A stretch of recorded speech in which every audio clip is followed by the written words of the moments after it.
Hi guys, it's Ari here and welcome back to Crime and Wine. Well, today we have a very disturbing case ahead of us to say the very least, so a huge disclaimer for today's case. So grab your wine because we'll need it for today. Since 911, where's the address of your emergency? Somebody please send the police. My niece Okay, killed ma'am. her baby. Please. What is Somebody the help address? me.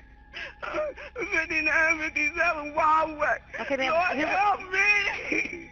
On January 25th of 2015, police reportedly went to the apartment of Deasia Watkins because it was reported that a neighbor had heard yelling and a baby screaming for an extended amount of time.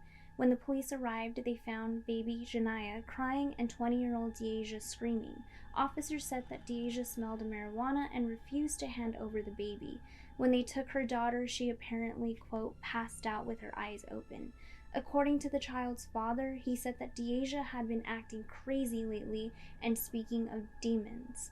As it is, when Jayniah was born in January of 2015, Deasia was placed on a 72-hour psychiatric hold at Deaconess Hospital. Court records documenting Jayniah's case indicated that it was around this time when Deasia was diagnosed with postpartum psychosis, a condition characterized by the onset of psychotic behavior following childbirth. She was prescribed an antipsychotic medication called Risperdal as treatment. After this January incident, her daughter Jayniah was placed in the custody of Job and Family Services after a complaint filed by the Hamilton County Prosecutor's Office. Job and Family Services later placed the child with Deasia's aunt, who permitted Deasia to come and live with her 1 week prior to a horrible incident that was going to take place. Cincinnati police said officers responded to the home of Deasia's aunt in the 5900 block of Waldway Lane when Deasia's aunt called 911 to report the following incident that took place in March of 2015. Hamilton County Prosecutor Joe Dieter said the baby's body was found on the kitchen counter by a 5-year-old relative who was dropped off to wait for his bus to school. The child screamed and then ran to tell a relative, which I believe was Deasia's cousin, and that relative and aunt called 911 around 6 a.m. Deasia's aunt Deborah was crying hysterically to the dispatcher, trying to explain, but ultimately authorities would find Jayniah, 3 months old, lying dead on the kitchen counter, and the knife used on the baby was found placed in the dead baby's hand. Hamilton County Coroner Dr. Lakshmi Samarko said the child suffered multiple stab wounds on the right side of the face and head. Samarko said the baby had a fractured right arm and the child's head had actually been severed from her body. Deasia Watkins was found in bed covered in blood, the deputies would say. When asked if the knife was found, again, officials said that a chef's knife was used on the baby. Deasia Watkins was taken into custody and put into the interrogation room, where she originally would not speak to authorities. Although the deputies tried a variety of tactics to get Deasia to talk to them and to tell them what happened, she blankly stared at them with no reaction at all until finally the deputies knew that they were not getting anywhere with her. So they took photos of her and the clothes that she was wearing at the time the incident happened, and she was transferred to a hospital for mental evaluations. 3 days later, they brought her back into the interrogation room with the same deputies, where she had a completely different demeanor. This time, she was actually willing to tell them everything, although she did originally try to blame the killing of Jayniah on her Aunt Deborah. Ultimately, the cops, while presenting logic and facts such as Deasia was the only one that was covered in blood, they were able to break through to Deasia. And they also used the tactic by saying that Jayniah's father, in spite of what she had done to the child, still cared for her because he had told the police that if they would just let him talk to Deasia, then maybe he could get through to her and hear what actually happened. Did you ever try and talk to her? Did you ever try to, get her to see what was going on in her head? I mean, we talked, but it wasn't, I didn't feel like it was her when she was talking to me at the time. Like, it was different. By the detectives using this tactic, it allowed for Deasia to feel more comfortable in the idea that no one was upset in spite of what she did. So here is where she told the detectives the full truth. She starts with saying, quote, "I took her in there and I killed her."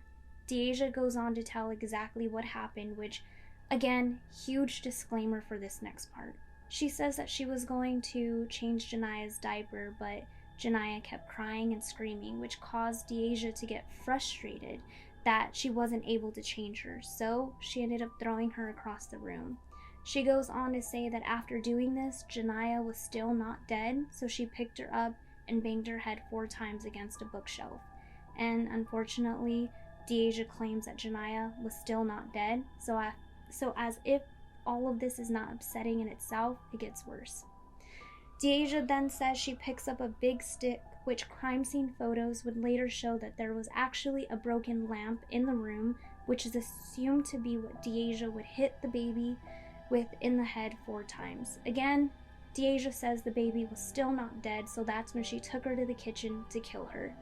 As Deasia stabbed her in the head, she tells Jayniah to, quote, die, die, die. She then stabs her in the eye and says Jayniah was still twitching, and this is where Deasia says she, quote, took her neck off and she died. The detective asked Deasia what made her think that Jayniah was still not dead each time, and Deasia would say that it was because she kept breathing and moving around.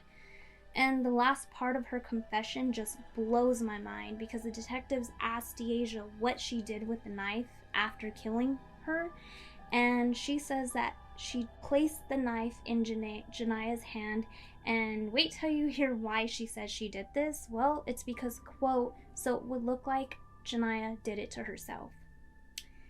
Yeah. So I changed the diaper. He kept screaming and crying. And then I didn't get to change it, so I just threw it across the room. She didn't die, so I walked over there.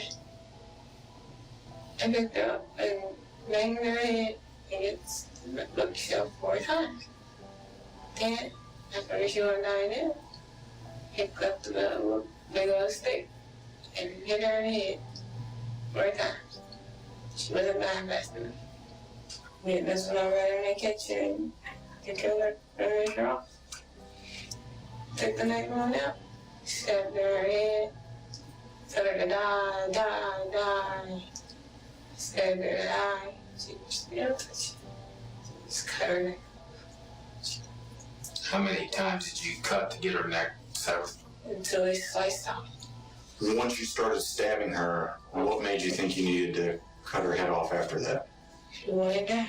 She wouldn't die? How do you know she wasn't dead? Because she kept breathing and She kept what? breathing and moving around. She kept breathing and moving around? Yeah. Even after you were stabbing her? Yes. What did you do with the knife after that? Put it in her hand. Was there a reason that you did that? Yes. Why did you put it in her hand? So it looked like she did it. So it would look like she did it? Yes. Deasia had hoped that people would think that 3-month-old Jayniah had killed herself with a knife.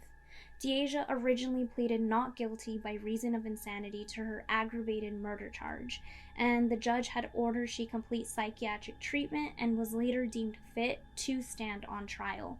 She ended up pleading guilty to the murder of 3-month-old Jayniah in February of 2017. 2 years after the brutal and disturbing murder, she received a sentence of 15 years to life in prison and the possibility of parole after 13 years. So, I know how upsetting this case is, and it's just an upsetting case all the way around, because some of the details surrounding this case actually makes you think that maybe there was a possibility that this heinous crime could have been avoided. I mean, Deborah, Deasia's aunt, she was the one that was given custody and took the responsibility onto herself to care for this sweet, innocent baby. And it was said that Deasia was not allowed to be around Jayniah, but a week prior to Jayniah's death, Deborah let her niece, Deasia, stay with her. Child Protective Services would say that they had frequently checked in on Jayniah and the home, and that they had seen no threat to the child. I even read somewhere that they claimed to have been in the home just 3 days prior to this horrible incident that took place, and nothing was alarming. Anyways, guys, I know, short case, but such a horrendous case that I came across this and could not believe what I was reading, and there is actual interrogation footage of this whole case that Jayniah explains what happened. There's also an interrogation video that shows Deborah, Jayniah's aunt, completely distraught in the interrogation room, and she does blame herself. She feels like it was all her fault, and she just didn't know what had happened under her own roof to this innocent baby and how it all happened so fast. And taking it back a little bit to the beginning of the story, the one that had found the baby was Deborah's son's kids, who he would drop off there so that they can catch their bus to school. And this child was only 5 years old. To see a very gruesome scene like that, it's just so upsetting. And there's a 911 dispatch call that you can listen to, and it's Deborah's son who ultimately calls 911 first, and he's horrified. This 911 dispatcher is asking him what is going on, what happened, is the baby dead, and all he can really say is, I do not want to even look at this scene. This is a really, really bad, horrendous scene that I don't want to look at. I can tell you though that the baby's gone, the baby's dead, and I don't know anything else other than that. And he sounds very distraught, and ultimately, the aunt, she was asleep during this time. It happened at 6 in the morning, and Deasia would actually say that it was only about 15 minutes after she killed Jayniah that Deborah's son came in with the kids. So just an extremely upsetting case, but nonetheless, I would love to hear your thoughts on this case down in the comment section below. And as always, guys, I appreciate you guys tuning in for another episode of Crime and Wine.